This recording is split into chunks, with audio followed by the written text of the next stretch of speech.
La Unión Europea amenaza a China con ponerle un impuesto, o concretamente un arancel, a la importación de vehículos eléctricos procedentes de aquel país. De momento es solo una amenaza porque es una medida preliminar que podría entrar en vigor el 4 de julio de 2024. La idea es generar una especie de globo sonda para ver si se puede negociar con China de alguna forma y lograr que los productos chinos pues no acaben arrasando con el mercado europeo, que eso es al fin y al cabo lo que pretende evitar la Unión Europea, que siempre se ha dicho adalid del libre comercio y del liberalismo económico, pero para nada. Aquí en este programa, en este canal, hemos comentado muchas veces que la Unión Europea es absolutamente hipócrita y cínica, porque para los productos que les conviene, como los alimentos, pone un montón de aranceles, y para otros, como los coches, que no les conviene, pues ahí no hay aranceles ninguno, ¿no? Es decir, proteccionismo para lo que a mí me conviene y liberalismo para lo que a mí me conviene. En fin, lo de siempre. Y en este caso, pues es igual. Es igual. La Unión Europea ya lleva planeando esto de hace tiempo y encima se ha visto empujada por Estados Unidos, que hace muy pocos días hizo exactamente lo mismo, aumentar los aranceles. Eso sí, mucho más que lo que amenaza con subir la Unión Europea, y ya hemos tenido la primera reacción de China, que es que va a investigar los productos cárnicos, concretamente el cerdo de España, para ver si le pone un arancel o incluso limita la entrada, ¿no? Así que ya estamos hablando aquí de guerra arancelaria, guerra proteccionista. Vamos a ver qué implicaciones va a tener esto, pero ya os podéis imaginar la primera. La primera es que los coches eléctricos que se compren y que se hayan producido en China, aunque sea un Tesla, ¿vale?, que es una empresa estadounidense, pero se produce en China, van a ser más caros, ¿vale?, si esta medida pues acaba finalmente poniendo en vigor, que es lo que parece que va a ocurrir. Entonces empezamos con el origen. ¿De dónde sale todo esto? Bueno, pues en septiembre del año pasado, 2023, la Unión Europea lanzó una investigación antisubsidio sobre los vehículos eléctricos chinos. O sea, esto es el modus operandi de toda la vida. No te puedo poner un arancel por la cara porque estamos todos formando parte de la Organización Mundial del Comercio y me lo impide esta organización. Así que yo lo que hago es, bueno, hago una especie de investigación, que normalmente es un paripé, y si veo que lo que estás haciendo es vulnerar el libre comercio porque le estás dando ayuda desde el Estado o algo parecido, entonces ya puedo ponerte un arancel, ¿no? Entonces este estudio empezó en el año, como digo, 2023, septiembre, y se acaba de publicar, y aquí hay unos datos que no son exactamente de este estudio, pero están muy vinculados y son iguales, porque este es de un artículo del año 2022, en el que podemos ver que efectivamente China apoya mucho, con medidas proteccionistas y de otro tipo, al vehículo eléctrico suyo, ¿vale? Pero no solo lo hace China, o sea, lo hace Corea del Sur, lo hace Japón, lo hace Estados Unidos, lo hace Alemania, lo hace Francia, lo hacen todos. La diferencia es la escala. China se gasta mucho más dinero en apoyar sus productos, ¿vale? Porque siempre ha sido una economía muy intervencionista, pero que quitémonos de la cabeza que el resto de economías capitalistas no son intervencionistas. Claro que lo son, ahí lo podéis ver, o sea, en subsidios directos, Corea del Sur, Japón da un montón, Alemania también.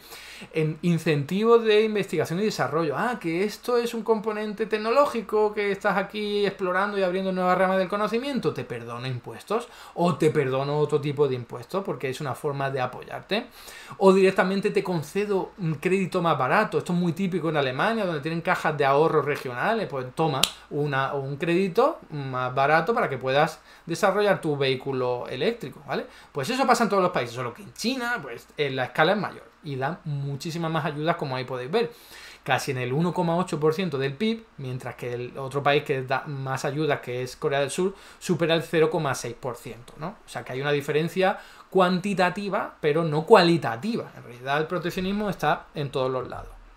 Ahora, no todas las empresas productoras de vehículos eléctricos van a sufrir el mismo arancel, ¿vale? La Unión Europea ha dejado claro que las empresas que hayan contribuido con ese estudio inicial pues van a tener un arancel menor, ¿vale? Así que el baremo, o sea, el rango es de 17% a 38%. Entonces algunas empresas como BID, como Geely, pues van a tener unos aranceles, si esto llega a aplicarse, entre el 17 y el 20%. Otras como Mercedes y Renault también, aunque exporten vehículos eléctricos que son empresas europeas, pero se fabrican en China, pagarán el 21%, mientras que Tesla podrá recibir un tipo de derecho calculado individualmente, un trato preferencial, ¿no? Por ser estadounidense.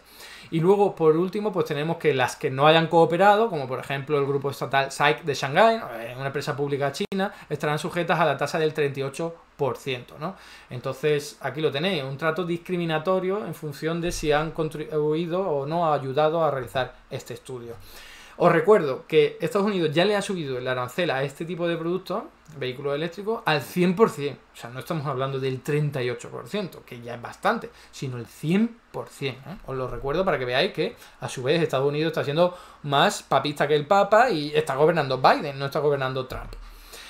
Al menos de momento. Y fijaos aquí que en realidad los vehículos chinos en Estados Unidos es que son muy pocos. Y en la Unión Europea es que son muy pocos. En realidad el mercado estadounidense, como podéis ver en este gráfico, está inundado de vehículos de la Unión Europea, vehículos eléctricos, insisto, de Corea del Sur cada vez más, de México y también de Japón. Y Japón cada vez más, subiendo mucho. Pero de China, ahí lo tenéis, súper bajo. También porque lo aumentaron los impuestos, los aranceles en su día, que hasta entonces era aquí lo tenéis, del 25%. Actualmente en Europa están en el 10%, por cierto, que no es que de la noche a la mañana han pasado o vayan a pasar al 21 al 38%, sino que ya partían del 10%.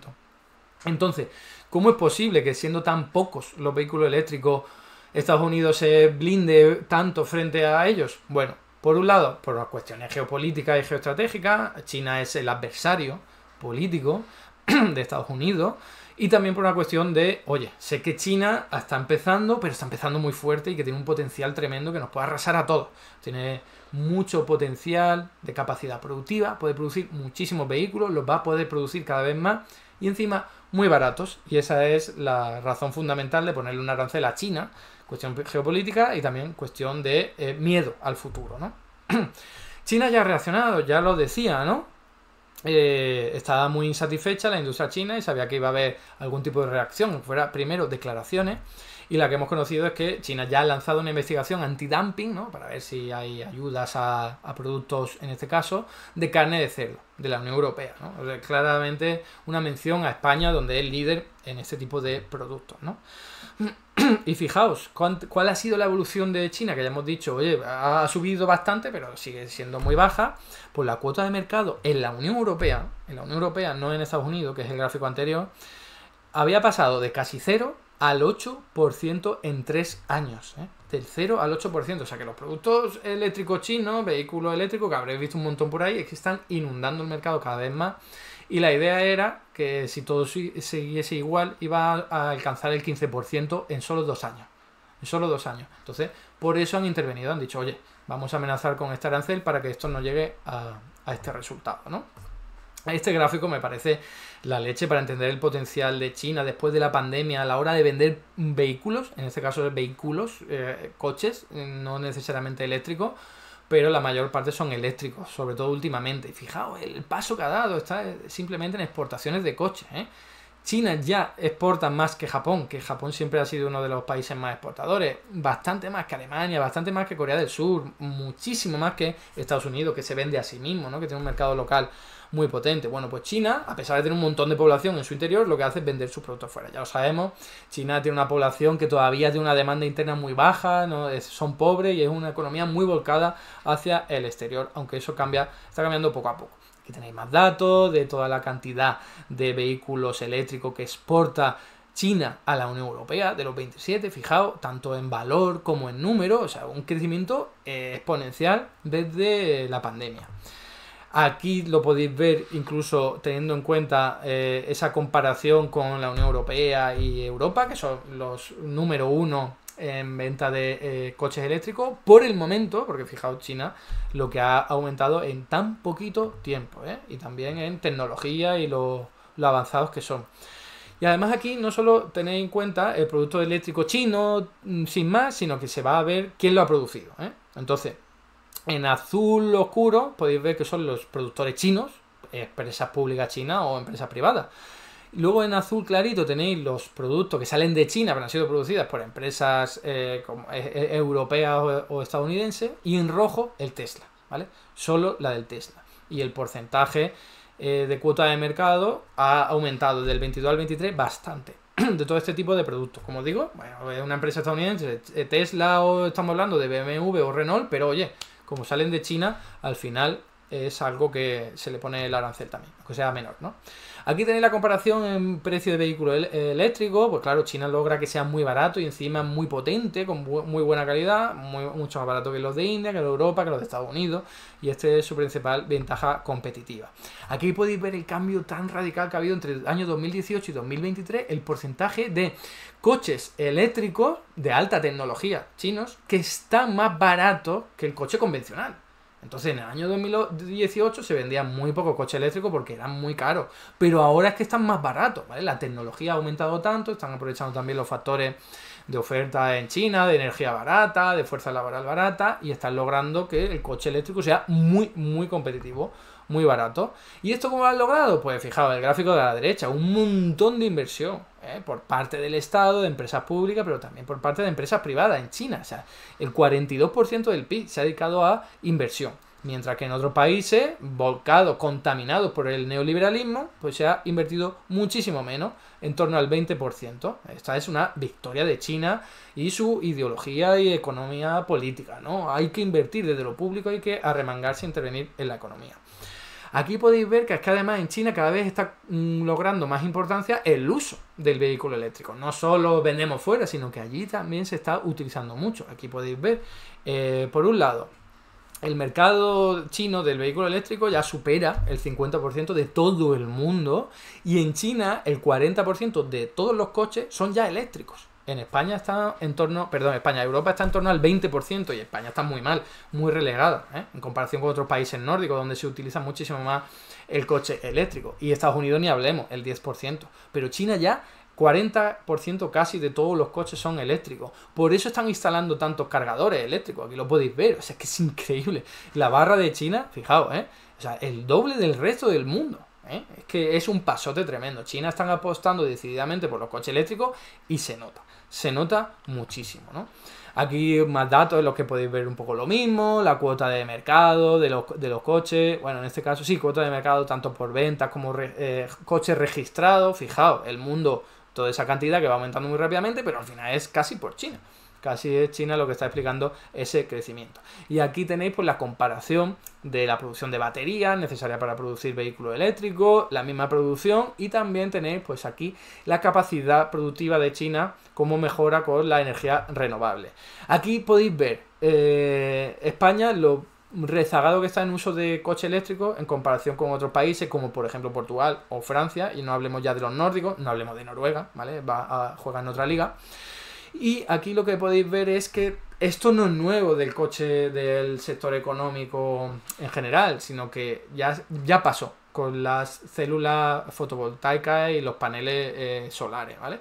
Ya pasó en el año 2012, la Unión Europea decretó un arancel, lo que pasa es que 6 años más tarde lo tuvo que quitar, ¿vale? Porque necesitaba comprar paneles solares a China para poder lograr sus objetivos de cambio, de desafío del cambio climático, lucha contra los desafíos ecológicos, ¿vale?